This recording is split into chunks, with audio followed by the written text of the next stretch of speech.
ধোয়া ওঠা গরম চা কিংবা বিশাল বিশাল কড়াইয়ের মধ্যে নানান রকমের খাবার, হাঁসের মাংস, গরুর মাংস ভুনা, অন্যদিকে নানান ধরনের কাবাব এবং সামুদ্রিক ফিশ। আসসালামু আলাইকুম, আমি সুমিয়া ফ্রম সুমোস্টেল। আজকে কথা বলবো আমার 300 ফিট ভ্রমণ নিয়ে। আমি এর আগে 300 ফিটে যাইনি। লাস্ট ইয়ারে খুব হাইপ ছিল 300 ফিট। শীতকাল আসা মানেই হচ্ছে 300 ফিটে হাঁসের মাংস খেতে যাওয়া। তো আমার হঠাৎ করে ইচ্ছে করলো একটু 300 ফিটে যাই, যেহেতু অনেক হাইপড একটা প্লেস, হাঁসের মাংসের জন্য খুবই পপুলার। তো সেই চিন্তা থেকে আমিও চলে গিয়েছিলাম। আজকে একদম হুট করে একটা ডিসিশন নিয়েছিলাম যে হ্যাঁ, আজকেই যাব এবং হাঁসের মাংস খেয়ে আসব। আর নর্মালি আমার সাথে যেটা হয়, আমি যদি হুটহাট ডিসিশন না নিই, আমার কখনোই সেই কাজটা ঠিকঠাক মতো করা হয় না। তাই আমি সবসময় হুটহাট ডিসিশনকেই প্রাধান্য দিই এবং হুটহাট ডিসিশনেই আমি যে কোনো একটা কাজ করে ফেলি। তো আমরা কয়েকজন মিলে গিয়েছিলাম। আমি নর্মালি আগে 300 ফিটে যাইনি, এই ফার্স্ট টাইম। আমার কাছে জায়গাটা একদমই নতুন, রাস্তাটা আমার খুবই ভালো লেগেছিল, কিন্তু খাবার যেরকম হাইপ ছিল আমার কাছে ওরকম আহামরি ভালো লাগে নাই।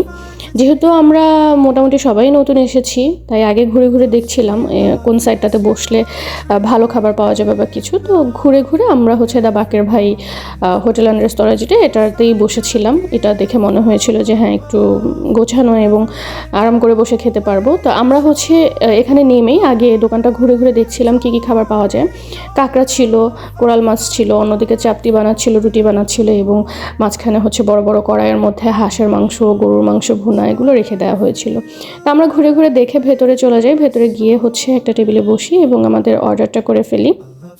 আমি যেহেতু হাঁসের মাংস খাওয়ার নিয়ত করেই গিয়েছিলাম, তাই আমরা সবাই মিলে হাঁসের মাংস অর্ডার করি। আমি সাথে 2টো কাবাব নিয়েছিলাম, রেশমি কাবাব এবং হারিয়ালি কাবাব।